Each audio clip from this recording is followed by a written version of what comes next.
aku ingin pulang ke Indonesia bersama dengan anakku. Dipisahkan dari anakku selama 3 tahun lebih. I have to give up speaking Indonesia to him. Give up my culture, my real culture. I don't having the rights to teaching my son my culture just because I protect him from what was happened in the past. Kan ketika kita mau peluk atau cium anak kita saja itu kita ditanyakan kenapa kita cium, kenapa kita peluk, segalanya itu terkontrol.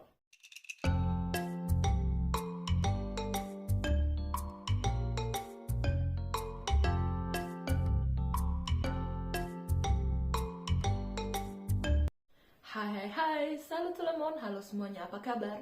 Welcome back to my channel A Little Things with Rambu.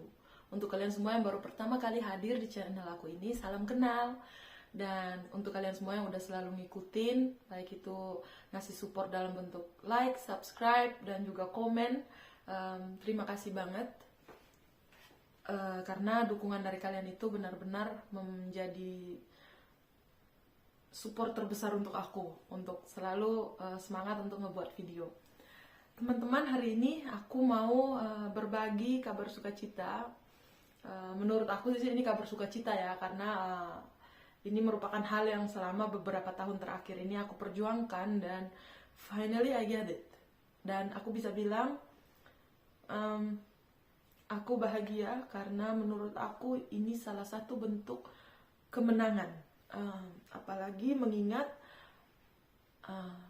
satu, aku bukan orang Perancis, aku juga masih pegang paspor hijau ya teman-teman. Aku masih bernationality Indonesia, dan ya it's mean in France aku cuman seorang imigran gitu, imigran cinta lah ya. Awalnya aku ke Perancis karena menikah, dan sekarang kartu de séjour atau residence card aku kayak carte de séjour lah, kalau di Prancis dibilang carte de séjour itu. Aku masih belum yang 10 tahun ya, aku masih yang 2 tahunan, tapi sekarang statusnya udah berbeda, udah bukan lagi status mariage tapi status ibu anak Prancis, karena anakku Ethan lahir di Prancis, dan juga ya kalau lahir di Prancis, kalau di Prancis dikatakan kewarganegaraan Prancis gitu.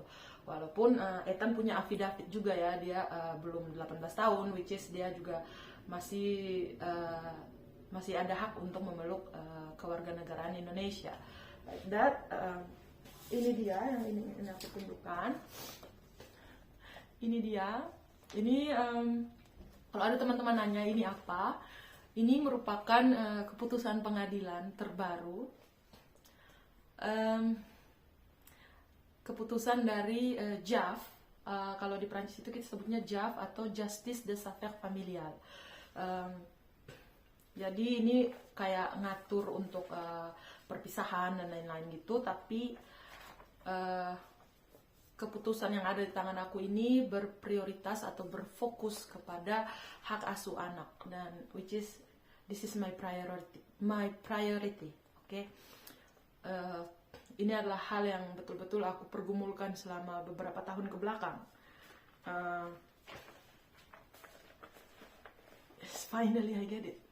Ini bukti bahwa God is exist. Tuhan itu ada, Tuhan itu nyata. Singkat cerita teman-teman, kenapa bisa sampai ada keputusan ini. Jadi dari tanggal 24 Desember itu menurut aku Natal ya. Udah harusnya malamnya itu kan malam Natal gitu ya guys. Pagi 24 Desember 2021 anakku diambil dari aku. Kalau di sini disebutnya plasmo. Diambil dan diberikan atau diasuh oleh famille d'accueil. Kalau dalam bahasa Prancis kita sebutnya famille d'accueil, tapi kalau dalam bahasa Inggris mungkin sebutannya ada macam-macam nih, kayak host family atau foster family. Mereka itu bukan keluarga yang mengadopsi anak ya, itu beda ya guys. Kalau foster family, host family atau family dake ini, mereka adalah keluarga yang mereka juga punya anak, mereka juga punya pekerjaan lain misalkan, tapi mereka punya juga pekerjaan menjadi foster family atau family dake. Mereka digaji atau dibayar untuk mengasuh anak-anak yang diambil oleh negara. Ada banyak kasus, ada banyak syarat, ada banyak model dan type yang bervariasi yang menyebabkan seorang anak itu diambil dan diasuh oleh foster family. Untuk kasusku, anakku itu diambil karena untuk melindungi dia dari situasi konflik. Karena saat dia diambil itu, situasi yang ada di antara aku dan pasangan itu betul-betul, walaupun kita sudah tinggal terpisah rumah, aku tinggal di rumah yang sebenarnya yang normally aku tinggal bersama anakku dan pasangan, lalu pasanganku tinggal sama orang tuanya.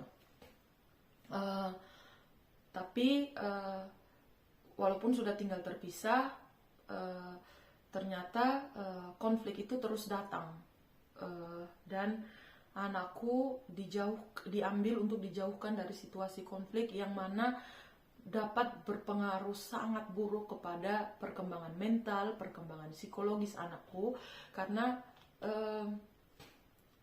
anakku itu berada dalam fase saat itu trauma berat. Jadi meskipun aku sudah melakukan 100% of my ability to protect him, but it's still not enough. Karena as a woman, apalagi imigran, aku tidak punya begitu banyak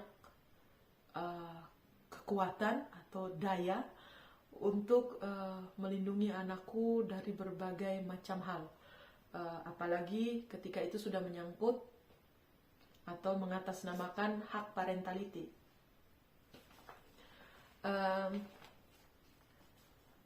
3 tahun ya aku berpisah dari anakku. Sekarang anakku udah 4 tahun. Dia diambil waktu itu umurnya 2,5 tahun. Sekarang anakku tahun depan dia udah 5 tahun. Selama dia diambil,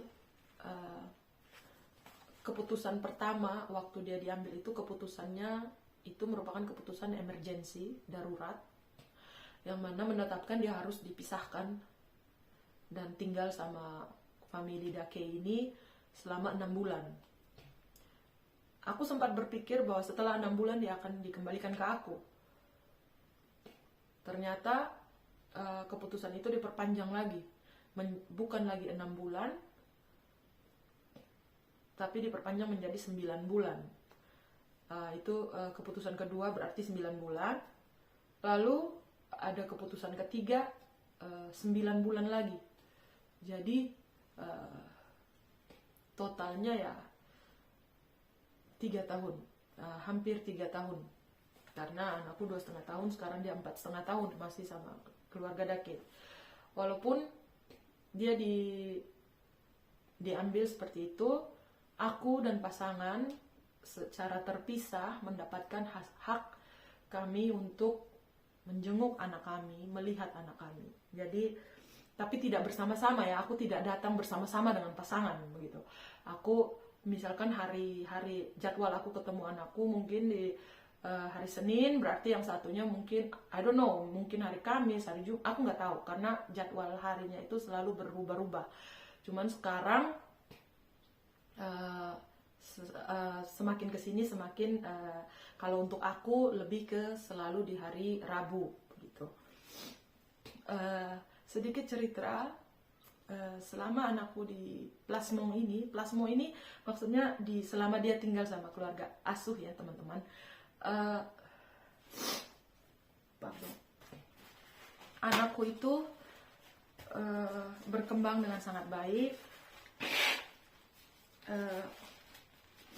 Dia sekarang juga sudah bisa berinteraksi lebih aktif ketika bertemu sama aku. Dia juga sudah masuk sekolah, periskoler. Kalau di Prancis itu periskoler, kayak TK 0 kecil dan 0 besar gitu ya teman-teman. Setelah itu juga dia juga udah lancar berbahasa. Ketika berbicara dia sudah lancar, dan kadang-kadang sometimes he correct me if I'm wrong in my French speaking like that. So it's really good. Dan yang masih terus di terapi untuk anakku itu adalah perkembangan mentalnya, kepribadiannya, dan juga sensitivitas motoriknya, karena anakku itu belum cukup kuat untuk menggenggam sesuatu, karena ya dia butuh rangsangan motorik, terapi rangsangan motorik lebih banyak gitu ya. Singkat cerita itu. But other than that, everything's going good. Di sisi lain juga, selama anakku diasuh oleh keluarga family, aku juga diberikan kesempatan untuk selalu bertemu. Awalnya selalu ada pengawas yang mengawasi sampai dengan keputusan kedua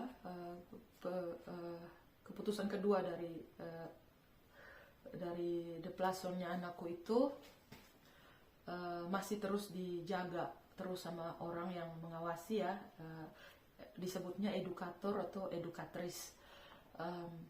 Tapi di putusan yang ketiga 9 bulan terakhir ini sudah mereka hanya ada di 5 menit pertama, dan setelah itu mereka membebaskan aku dan Ethan untuk punya ruang lebih pribadi, yang mana Ethan hanya berada dalam ruangan dengan aku, dan semuanya berjalan baik, sehingga pada akhirnya sekarang Ethan diperbolehkan untuk jadi aku udah nggak perlu lagi visit ke sana, ke kantor itu, tapi sekarang Ethan tiap Rabu, karena kalau di Perancis itu hari Rabu anak-anak nggak sekolah ya teman-teman. Jadi hari Rabu Ethan ke rumah, ke apartemenku selama 3 jam, dari jam 9.30 sampai jam 12.30, which is kita bisa ada kesempatan untuk main bersama, untuk beraktivitas macam-macam ya, dan juga makan siang bareng sebelum dia balik ke tempat tinggalnya, karena rumah keluarga Asuetan ini cukup jauh dari tempat tinggalku. Jaraknya itu sekitar 1 jam 25 menit, 1 jam 30 menit dengan mobil pribadi gitu. Jadi cukup jauh perjalanan yang Ethan harus tempuh. Sementara waktu aku juga mau cerita, waktu pertemuan yang dari awal Ethan itu diambil dari aku sampai tahun 2022 itu, akhir 2022 itu pertemuannya di kota Noze. Noze itu jaraknya 1 jam dari sini, dari kotaku. Dengan bus, aku ke sana pakai bus. Kadang-kadang kalau ada demonstrasi atau hari libur sekolah, libur anak-anak sekolah, kayak nggak ada anak sekolah gitu. Dan di Prancis itu kan ada beberapa, di summer ada libur, di musim semi ada libur, di winter ada libur gitu ya teman-teman. Di saat ada vakon sekolah, kadang-kadang nggak ada bus yang ke sana. Dan untuk bisa ketemu sama anakku, ya aku pernah sih pakai taksi ke sana, karena aku udah nunggu bus, ternyata busnya nggak lewat, dan ternyata mereka nggak punya driver busnya, mungkin berhalangan, jadi kayak bus yang harusnya berangkat itu dibatalkan aja gitu secara sepihak. Udah dekat waktu harus jam berkunjung sama anakku, ya aku nggak punya pilihan lain, aku harus sampai tepat waktu. Jadi aku bayar taksi untuk ke sana, itu jarak jarak pakai taksi ya 45 menit, 55 menit, itu aku bayar 150 euro. Jadi bolak-balik untuk balik lagi ke tempat kerja. Oh, karena paginya aku harus bisa kerja lagi, ya aku bayar 300. Kenapa aku harus sampai tepat waktu? Karena aku nggak mau kehilangan 1 detik pun kesempatan 1 jam yang diberikan untuk aku bisa ketemu sama anakku. Which is jadwal pertemuan itu hanya 1 kali seminggu, dan itu bukan 1 kali seminggu, 1 kali per 15 hari. Jadi 1 bulan itu 2 kali. Dan itu pun cuma dikasih waktu 1 jam. Jadi kalau aku telat, waktunya tidak akan diperpanjang. Which is aku sama sekali tidak ingin kehilangan waktu yang singkat itu bersama anakku. Jadi bayar taksi semahal apapun, it's okay. Karena aku melihat taksi itu kadang-kadang terlalu mahal, dan bus juga tidak selalu ada bus yang ke sana. Aku bersyukur ada aplikasi yang kita sebut di Prancis ini ada namanya BlaBlaCar. Itu kayak covoiturage gitu. Jadi kita bisa buat reservasi 1 hari atau 2 hari sebelum, dan dari sesuai jadwal orang yang mau ke sana, aku ikut mobilnya ke sana. Nanti cari lagi yang mau balik ke Nantes gitu. Sometimes I use that, tapi ada saat-saat yang kayak ya itu juga berbayar ya teman-teman. Jadi adalah saat-saatnya aku harus naik sepeda, karena kan pakai sepeda gratis ya teman-teman, aku nggak perlu bayar. Dan aku juga karena kadang-kadang juga kita nyari-nyari untuk balik ternyata nggak dapet. Jadi aku harus nunggu di kayak duduk di halte bus sampai pagi, sampai bus pertama di pagi besoknya untuk bisa balik ke tempat aku tinggal, which is not really comfortable for me untuk duduk sepanjang malam di halte bus. Jadi seringnya aku pakai sepeda untuk jenguk anakku. Jarak dari apartemenku sampai ke tempat kantor, tempat ketemu anakku itu berapa kilometer gitu ya, aku lupa. Tapi total aku bersepeda itu 3 jam, dan untuk baliknya lagi 3 jam. Karena kalau pakai sepeda aku nggak bisa naik bus, karena bus nggak bisa ngizinin orang dengan sepeda naik ke bus. Jadi ya setelah cukup lama menabung, aku punya trotinet. Kalau pakai trotinet aku bisa naik bus, kalau ketemu bus aku bisa naik ke bus. Tapi aku sering kali jarang aku pakai trotinet, cuman kadang-kadang banget gitu. Aku lebih seringnya tetap pakai sepeda, karena pakai trotinet kadang kalau aku harus cepat dan ingin cepat, trotinet itu nggak begitu cepat dan rodanya tuh kecil banget. Jadi kayak it's really not comfortable.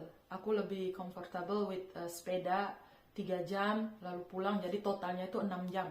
Jadi seringnya kalau di hari yang mana aku tuh punya rendezvous untuk ketemu Ethan, appointment untuk ketemu Ethan, itu aku meskipun jadwal ketemunya tuh cuma 1 jam, tapi aku selalu ambil hari libur di tempat kerjaku. Jadi aku tuh bersepeda dari pagi gitu untuk menghindari juga panas terik. Nah kalau winter aku kadang-kadang kerja dulu bentar kayak 4 jam, 3 jam, setelah itu baru aku pulang lebih awal. Di hari berikutnya mungkin aku bisa kayak bayar nih, kayak bayarnya tuh bayar dengan kerja lebih lama lah gitu. Jadi kayak nggak ada pemotongan gaji gitu ya. Ya itu selama hampir 3 tahun teman-teman aku ngelakuin itu. Aku bisa bilang itu berat, tapi apa sih yang nggak mungkin aku lakukan untuk anakku? Dan which is itu semua terbayar. Mereka lihat bahwa tidak pernah ada masalah ketika aku ketemu anakku. Aku selalu assure anakku bahwa mama always arrive on time. Karena anakku itu selalu sedih atau selalu ngambek ketika dia sampai di tempat pertemuan itu lebih awal dari aku. Walaupun aku bisa dibilang aku nggak telat, tapi kalau menurut dia udah nyampe duluan dan aku belum ada, itu biasanya dia ngambek. Aku nggak nyalahin dia masih anak kecil. 2,5 tahun. Sekarang juga dia baru 4 tahun, tahun depan baru dia 5 tahun. Ada saat dia itu begitu mengerti aku, ada saat juga sebagai seorang anak dia ingin bahwa I coming for my mom, to see my mom, I want my mom wait me there, like that. Jadi kalau aku pernah sih 2 atau 3 kali itu telat karena busnya itu tiba-tiba nggak jalan, atau ya kendala-kendala yang ada itu. Makanya karena itulah aku selalu pakai sepeda dan juga conserve holiday for 1 day just to visit my son 1 hours, like that. Karena aku sadar total aku nggak ingin anakku kecewa, aku nggak ingin anakku merasa bahwa my mom didn't miss me atau apapun itu. Dan sekarang akhirnya setelah semuanya berjalan baik, karena kan pengadilan itu juga menetapkan bahwa aku dan pasangan juga harus melewati wawancara dari ekspertis psikiater dari yang ditetapkan oleh pengadilan, ya, bukan kita pilih sendiri. Melewati pengacara dan aku oke, semuanya berjalan baik untukku. Semua istilahnya persyaratan atau kondisi yang harus aku penuhi dari pengadilan, semacam kayak aku harus punya tempat tinggal yang baru yang juga cukup memadai untuk anakku, yaitu punya 2 kamar, 1 untuk anakku dan 1 untuk aku, which is kita nggak boleh tidur, anak kecil nggak boleh tidur sama orang tua, apalagi anakku itu anak laki-laki, ya. Kondisi lingkungan yang memadai untuk dia itu aku udah penuhi. Aku punya apartemen, like you see in my last video, is finally I got my key apartment. Itu adalah hasil aku berjuang untuk mendapatkan tempat tinggal yang layak untuk aku bisa meminta ke pengadilan bahwa aku ingin anakku tinggal lagi sama aku. Yang kedua, aku punya pekerjaan, which is memang belum kontrak permanen, ya, tapi aku punya gaji yang cukup. Karena jujur, kalau hanya aku mengharapkan support living dari suamiku, itu tidak cukup. Karena untuk teman-teman yang tinggal di luar negeri pasti tahu, ya, 300 euro. What you can do with 300 euro? It's not even enough to paying the bills, right? So, aku buktikan ke pengadilan bahwa aku tidak hanya bergantung pada support living yang 300 euro itu, tapi aku juga punya pekerjaan, aku punya gaji, aku juga terus mengikuti konsultasi psikolog bersama psikolog aku, psikolog pribadi, dan juga ada LAR terapi dari Asosiasi Perempuan dan Anak. Aku ikut LAR terapi untuk bagaimana mengelola emosi, apapun itu emosi kita, senang, bahagia, sedih, ragu, bingung, atau apapun itu emosi yang ada begitu berjuta macam jenis emosi, ya teman-teman. Nah, itu bagaimana kita mengelolanya agar tidak menjadi harmful untuk kita sendiri atau orang-orang di sekitar kita. Terus aku juga harus membuktikan ke pengadilan bahwa aku punya kehidupan sosial. Kehidupan sosial di sini tuh kayak aku punya teman yang aku bisa ketemu maybe once a week atau 1 time per 2 weeks, atau sometimes when I needed someone to talking, I have friends to talking, like to meet and talking. So ya, aku punya teman-teman orang Indonesia di Sanezer, ada juga yang di Nantes. Sometimes we gathering and we talk like that. Dan selain dari itu juga ya ada banyak hal-hal lain, ya teman-teman, yang ada begitu banyak poin yang harus aku penuhi untuk bisa membuat pengadilan yakin bahwa anakku akan aman bersama aku, anakku nyaman bersama aku, dan anakku akan tercukupi atau aku mampu untuk mencukupi segala macam kebutuhannya. Karena dari keputusan pengadilan yang pertama di tahun 2021 itu, sebelum anakku diambil, support living yang diberikan dari pasanganku, mantan pasanganku untuk anak, untuk support living anak itu cuma 100 euro. Guys, come on, for children 100 euro is not even enough. So aku harus bisa membuktikan di pengadilan bahwa aku bisa mencukupi kebutuhan, segala macam kebutuhan anakku, apapun itu, bukan hanya dari 100 euro itu. Walaupun juga selama anakku ini tinggal sama keluarga asuh, mantan pasanganku tidak memberikan support living yang itu ya. Dia cuma memberikan support living untuk aku saja. Jadi kayak dalam perpisahan di Prancis itu, support living itu ada 2 jenis. Ada yang untuk istri dan juga ada yang untuk anak. Jadi yang dibayarkan ke aku itu yang 300 euro cuma untuk support living istri aja. Kalau yang untuk anak itu 100, tapi selama ini tidak dibayarkan ke aku, tidak diberikan karena anakku tidak lagi sama aku. Begitu. Aku bersyukur banget, finally, setelah hampir segala macam hal itu aku berusaha untuk penuhi, I get this. Keputusan ini,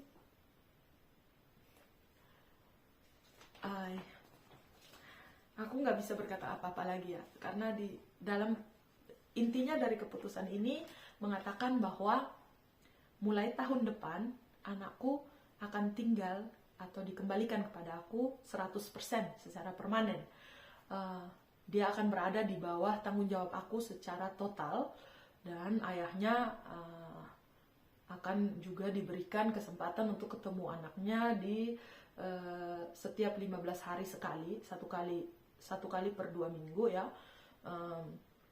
untuk ketemu dari jam 10 sampai jam 5 sore, dan setelah itu dia yang harus jemput dan antar balik anak, which is okay. I'm okay with that, karena aku juga tidak pernah kontra atau juga tidak pernah mempermasalahkan hak parentality, karena this is all I want gitu. Karena aku memang ingin bahwa bapaknya juga bisa belajar bahwa ini anaknya gitu, harusnya disayangi selayaknya anaknya gitu, karena ini memang betul-betul anaknya. Selama 3 tahun anakku dipisahkan dari aku berkorban banyak hal. Sejak dia dipisahkan dari aku, I have to give up speaking Indonesia to him. Aku sudah tidak lagi berbicara bahasa Indonesia kepada anakku, karena setiap kali dalam pertemuan mereka meminta kepadaku untuk selalu berbicara bahasa Prancis, selain untuk agar anakku bisa lancar berbahasa Prancis, dan juga agar pengawas atau edukatris yang ada di dalam ruangan bersama-sama untuk mengontrol sepanjang pertemuan aku dan anakku itu bisa memahami apa saja yang aku bicarakan kepada anakku. Karena selama pertemuan itu ya teman-teman, selama 1 jam pertemuan itu, kita dikontrol apa yang kita lakukan kepada anak kita, apa yang kita bicarakan. Bahkan ketika kita mau peluk atau cium anak kita saja, itu kita ditanyakan kenapa kita cium, kenapa kita peluk, segalanya itu terkontrol. Jadi mereka betul-betul minta aku untuk selalu berbicara dalam bahasa Prancis, agar apa yang aku bicarakan dengan anakku itu juga bisa dikontrol oleh mereka, karena mereka tidak ingin aku mengajarkan hal-hal yang menurut mereka mungkin salah atau tidak selayaknya. So I have to give up speaking Indonesia to him. Selain itu juga aku dari sejak aku hamil sampai sekarang anakku 4,5 tahun,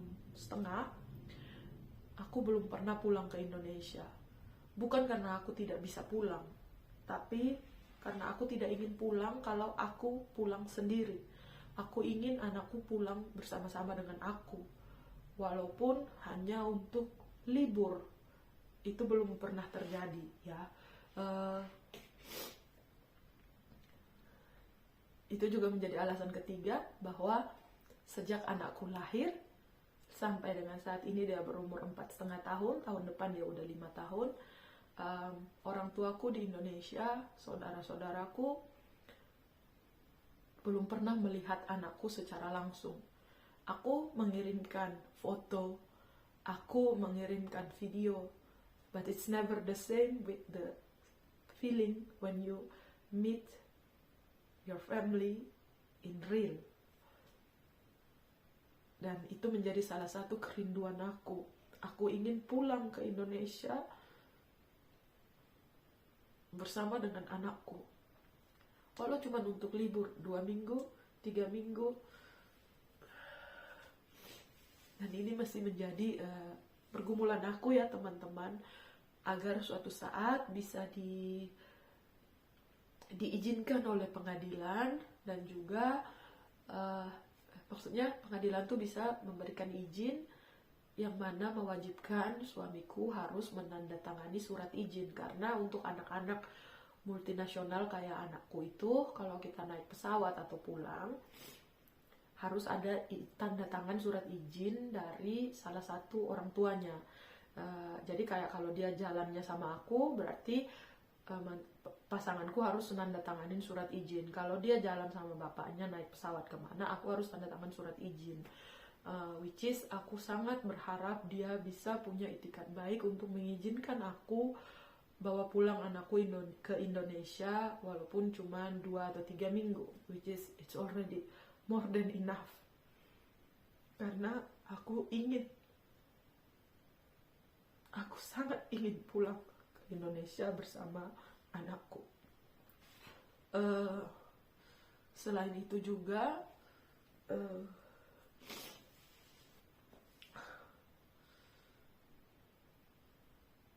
aku terus akan berjuang karena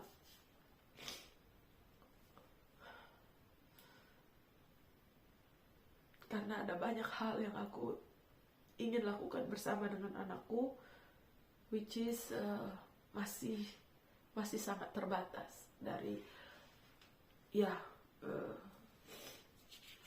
keputusan ini hanya menetapkan bahwa anakku akan 100% bersamaku, tapi tidak membebaskan aku untuk bisa pulang ke Indonesia bersama dengan dia. Dan aku sangat ingin untuk pulang. Aku berharap teman-teman di sini yang dengar video ini, yang nyaksin video ini, boleh dukung aku lewat doa. I need your help to keep praying for us, me and Ethan, so we have the chance.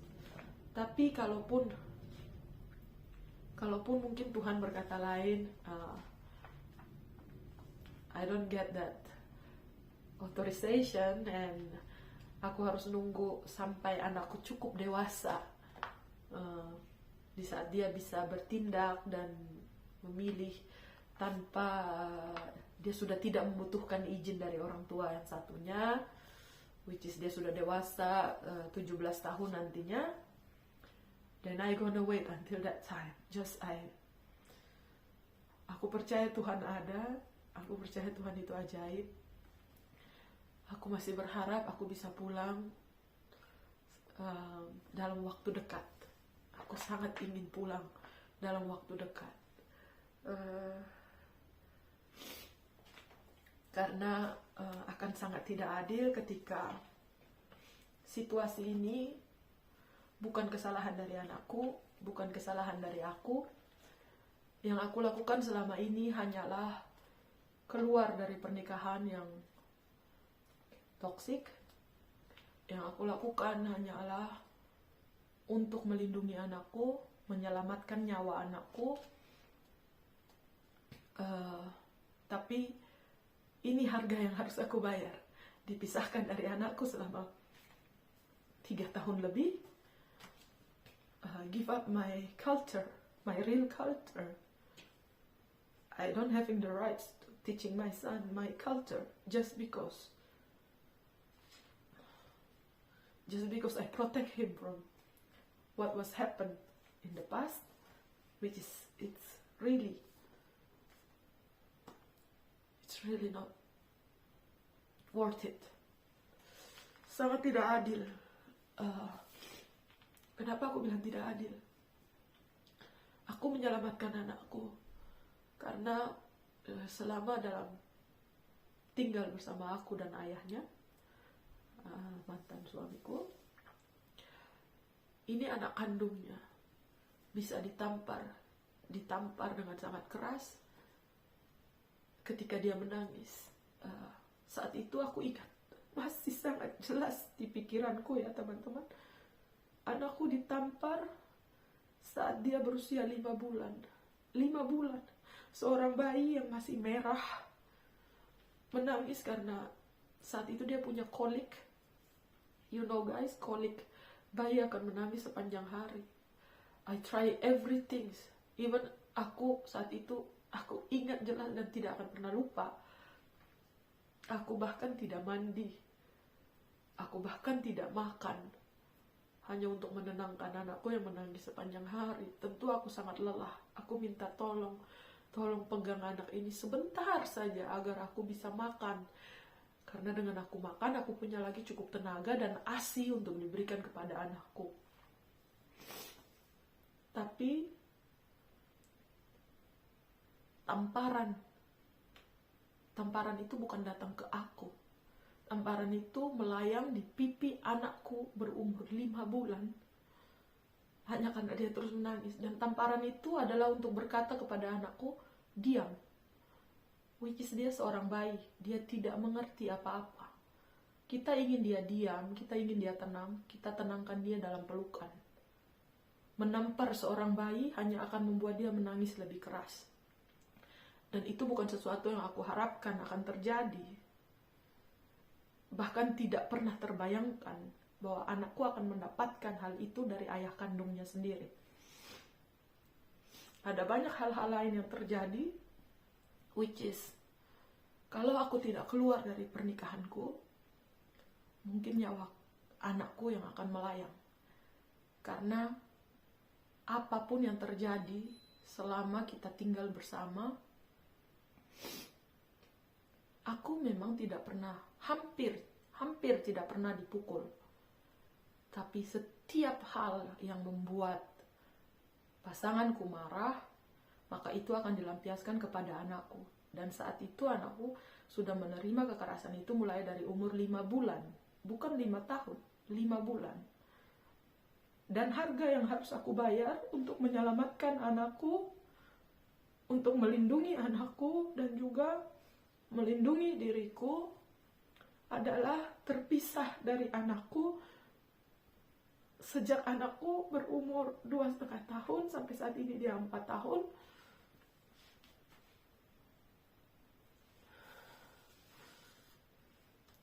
You guys can imagine how hard is that? So, aku ingin bilang ke teman-teman semua yang ada di Perancis atau di Eropa, apapun yang terjadi, aku nggak tahu kalian punya masalah. Thanks God if you don't have problem in your marriage, in your life when you're living here in Europe or other country, okay? Aku nggak tahu, mungkin beberapa dari kalian punya masalah dalam rumah tangga. Kalau kalian yakin kalian benar, apapun harga yang harus kalian bayar, pertahankan itu. Karena aku juga sudah membayar cukup banyak harga dari pengorbanan yang aku lakukan untuk sampai di tahap ini anakku dikembalikan kepadaku. Dan ini sudah tidak bisa dibantah lagi oleh mantan pasanganku. Jangan lupa juga untuk selalu membina hubungan baik dengan teman-teman sesama orang Indonesia.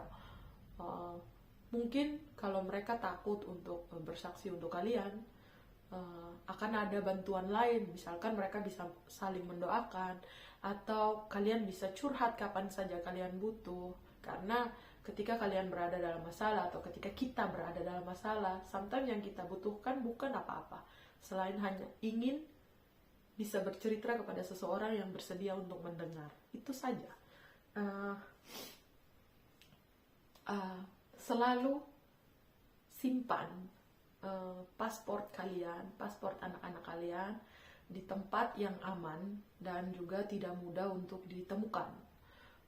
Karena dalam kasusku, pasportku sempat dirusak dan dihilangkan, which is aku beruntung karena pihak kedutaan Indonesia benar-benar menolongku dengan membuatkan paspor baru yang mana prosesnya juga sangat cepat, ya.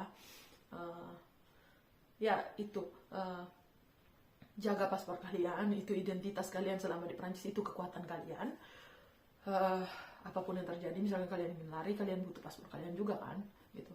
Oke, selain itu juga nomor email atau alamat kedutaan simpan. Kalian harus tahu di mana kedutaan itu berada, tempat kedutaan terdekat, atau mungkin konsuler kedutaan, kayak ada konsulatnya. Mungkin kalian tinggal di daerah yang kayak di Prancis ini kan ada 2 tempat, ada KBRI Paris dan ada konsulat di Marseille. Untuk yang di daerah mana itu tergolongnya yang terdekat kemana, itu kalian harus tahu posisi kalian itu di mana yang terdekat dari, karena kedutaan itu merupakan tempat perlindungan yang paling tepat untuk kalian pergi, gitu ya. Dan aku cuma mau bilang, konsuler Indonesia itu nomornya 24 jam.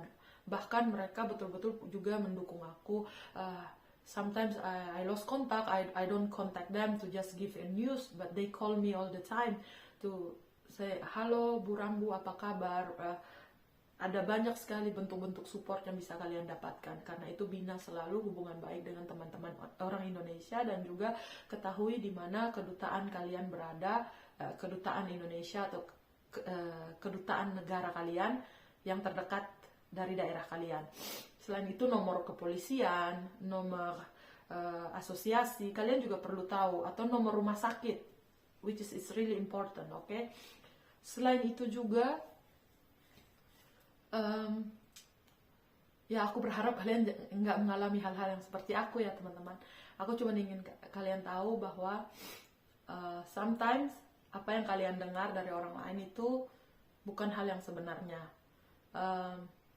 Sempat banyak beberapa orang Indonesia yang aku minta untuk bersaksi buat aku. Mereka tidak bersaksi karena mereka bilang mereka nggak punya waktu untuk ke pengadilan bersama-sama dengan aku. Mereka takut, tidak ingin punya masalah dan lain-lain. Which is aku respect karena mungkin itu informasi yang mereka dengar. Tapi lewat ini aku sudah mengalaminya dan aku tahu pengadilan di Indonesia itu tidak sama dengan pengadilan di Indonesia. Menjadi saksi atau bersedia untuk menjadi saksi bagi seseorang itu berpengaruh sangat penting untuk orang tersebut. Aku sudah mengalami di mana aku cuma punya 1 teman orang Indonesia yang bersaksi untuk aku. Aku beruntung karena ada teman orang Indonesia yang mau bersaksi untuk aku, which is terima kasih sekali. Aku nggak bilang teman-teman orang Indonesia lain yang nggak mau bersaksi, ya. Mereka ada yang ingin bersaksi juga tapi tidak diizinkan oleh suaminya, atau juga ada yang mungkin tidak begitu tahu bahwa ternyata udah untuk minggu depan nih pengadilannya, jadi gitu, terlambat gitu dan lain-lain. Tapi aku beruntung, selain temanku orang Indonesia itu, aku juga punya teman-teman lain seperti orang Jerman, orang India, dan juga ada profesor dari sekolah aku belajar, tempat aku magang. Mereka bersaksi untuk aku, bos dari tempat aku bekerja juga bersaksi, kolega teman kerja juga bersaksi untuk aku, which is even though mereka bukan saksi langsung dari melihat langsung kejadian, tapi mereka bisa bersaksi bagaimana kepribadian aku. Apakah aku seseorang yang dapat dipercaya atau tidak, apakah aku orang yang baik atau tidak, apakah aku orang yang bertanggung jawab atau tidak. Mereka bisa. Dan ada juga teman-teman yang kayak teman orang Indonesia, dia salah satu saksi yang melihat bagaimana dia menolong aku ketika aku di jalan bersama anakku waktu itu. Which is, bersaksi di Prancis, kalian tidak perlu ke pengadilan. Jadi tidak perlu takut untuk bersaksi untuk seseorang. Di Prancis, memberikan kesaksian untuk seseorang hanya perlu ditulis. Ada formulirnya Atau kalian boleh ketik sendiri dan ada kata-kata bahwa ini dibuat dan kalian bersedia mempertanggungjawabkan apapun yang kalian tulis secara hukum. Lalu kalian melampirkan kesaksian kalian yang tertulis itu dengan fotokopi KTP atau fotokopi paspor atau fotokopi SIM mengemudi. Itu saja. Sejauh yang aku lihat dari beberapa kasus, karena aku di asosiasi ya, ada banyak juga wanita-wanita yang punya kasus serupa ataupun agak berbeda. Semua kesaksian yang ditulis itu pengadilan tidak pernah mencari kalian orang yang bersaksi itu untuk dimintai keterangan lebih lanjut, tidak pernah. Pengadilan hanya membaca apapun yang tertulis, yang kalian tulis, karena dengan kalian menandatangani dan melampirkan kartu identitas kalian itu dianggap sah di mata hukum. Jadi tidak ada lagi istilahnya kalian takut atau tidak punya waktu untuk bersaksi di pengadilan. You don't have to go to pengadilan gitu loh guys. Kalian cukup menulis. There's nothing wrong with writing. You just writing something you see it's right. You write. Kalian juga tidak harus berbohong ketika kalian menulis. Jadi untuk apa kalian takut? Bantulah teman-teman kalian yang membutuhkan, karena dukungan kalian itu sometimes it's all she have. Okay?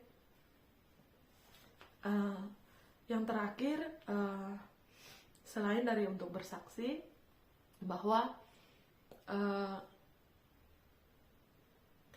jangan pernah menandatangani sesuatu kalau kalian tidak benar-benar memahami isinya. Aku pernah berada di situasi di mana aku dipaksa menandatangani sesuatu di kantor kepolisian ya, which is I regret it because ketika aku udah ditandatangani itu udah berarti bahwa aku menyetujui apapun yang tertulis di dalamnya.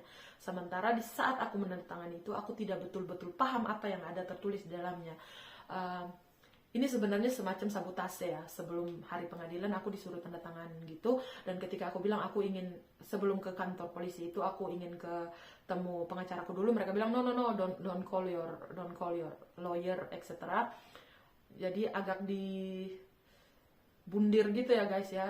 Aku dilarang ketemu pengacaraku, aku harus ketemu mereka duluan, padahal seharusnya menurut hukum yang berlaku aku berhak untuk ditemani pengacaraku, aku berhak untuk berkonsultasi terlebih dahulu dengan pengacaraku, dan juga aku berhak untuk tidak menandatangani sesuatu yang tidak aku pahami. Tapi ya, oke, it's too late, nasi sudah jadi bubur. Tapi ya, Tuhan tidak pernah tinggal diam, Tuhan itu ada bersama-sama dengan kita. Selalu ingat Tuhan ya teman-teman. Untuk yang muslim, Allah itu ada, oke? Jadi bagaimanapun aku dibundir, disabotase apapun itu, finally Tuhan sendiri yang tolong aku. Jadi aku bisa menang kasusku ini, which is puji Tuhan banget ya. Tapi ya untuk teman-teman, aku nggak tahu ya apa yang akan terjadi ke depan. I wish you guys don't have the same problem like me, but if you have, tolong ingat, jangan pernah tanda tangani sesuatu yang kalian tidak paham isinya apa, dan selalu tak ketahui bahwa kalian punya hak untuk ditemani oleh pengacara kalian, kalian punya hak untuk juga diberikan, misalkan mungkin kalian belum punya pengacara ya guys, terus kalian di kantor polisi nih, diinterogasi atau apapun itulah ya guys, sebelum mereka menginterogasi, mereka memperkenalkan diri dulu dong. Mereka namanya siapa, jabatannya apa di situ, sehingga mereka ini gitu ya. Dan menjelaskan juga kepada teman-teman, kalian itu diperiksa dalam konteks apa. Setelah mereka menjelaskan itu, wajib hukumnya, kalau mereka tidak menawarkan ini kepada teman-teman, itu salah di mata hukum dan kalian berhak menuntut. Mereka wajib untuk menawarkan apakah kamu ingin ditemani oleh pengacara, karena mereka itu punya koneksi pengacara ya guys. Mereka harus menawarkan kepada teman-teman pengacara jika mana kalian tidak punya pengacara. Kalau kalian punya pengacara, mereka bisa bilang kamu mau telepon pengacara kamu dulu atau tidak. Kalau kamu bilang tidak, oke, mereka bisa lanjutkan. Tapi kalau kamu bilang iya, mereka harus memenuhi itu. Jadi jangan lakukan kesalahan yang sama seperti aku. Aku bahkan tidak ditawarkan. Aku tidak tahu bahwa aku berhak untuk ditawarkan atau aku berhak untuk meminta. Jangan pernah lakukan itu, karena itu akan merugikan kalian. Apalagi kalau kalian ada dalam situasi yang mana you are the victim, oke? Itu aja dari aku, teman-teman, untuk hari ini. Semoga apa yang aku sharing sama kalian hari ini boleh bermanfaat, atau it's just thank you for hearing my sharing, my story. Karena aku percaya berbagi itu sama dengan caring. Sharing is caring.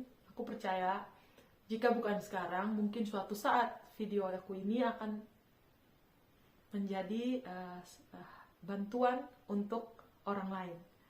So I really wish you can take a positive things from what I sharing today. Thank you. Jangan lupa like, subscribe, dan komen di bawah. Aku juga untuk teman-teman yang ada di luar negeri atau ingin ke luar negeri dan ingin tahu informasi-informasi lain seputaran Prancis atau info-info apa aja yang ingin kalian tahu tentang kehidupan di Prancis, I can help you. You can just leave a comment down below on the comment section. Tentu berbeda ya, kehidupan sebagai dalam kehidupan berumah tangga itu beda. Aku juga punya pengalamannya. Kehidupan di Perancis sebagai seorang janda, aku juga udah punya pengalamannya sekarang dalam lingkungan kerja atau apapun itu. Silahkan tinggalkan komentar di kolom komentar. I see you guys on the next video. Ciao, Tuhan memberkati.